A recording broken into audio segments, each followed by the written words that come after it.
Fresher হিসেবে যদি আপনি চাকরি পেতে চান তাহলে আপনার সুন্দর একটি সিভি দরকার।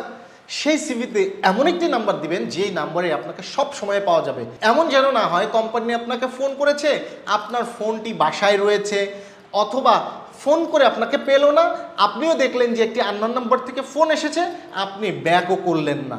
সো আপনি যেই নাম্বারটি সিভিতে দিবেন সেই নাম্বারে যদি কোনো কল আসে অবশ্যই ব্যাক করবেন।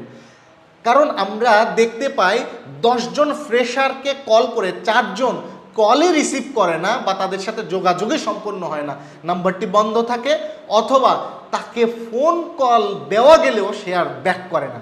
বাকি 6 জন তাদের সাথে যোগাযোগ করা সম্ভব হলেও তারা যে কাজটি করে, তারা ওই কোম্পানির সম্পর্কে সঠিক তথ্য জানে না, জানার চেষ্টা করে না, ফলে তারা বলে যে আমি ভাইভাতে উপস্থিত হব, পরবর্তীতে যে কোনো কারণে হোক ভাইভাতে উপস্থিত হয় না।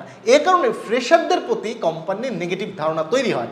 ভাইভা বোর্ডেও আপনার ওই কোম্পানি সম্পর্কে জিজ্ঞেস করতে পারে এবং একই সাথে আপনার দায়িত্ব সম্পর্কে জিজ্ঞেস করতে পারে। এই প্রশ্নগুলো সম্পর্কে সঠিক উত্তর দিতে পারা মানে হচ্ছে আপনি সচেতন, সেই ক্ষেত্রে আপনার চাকরির সম্ভাবনাটা অনেক বেশি থাকবে।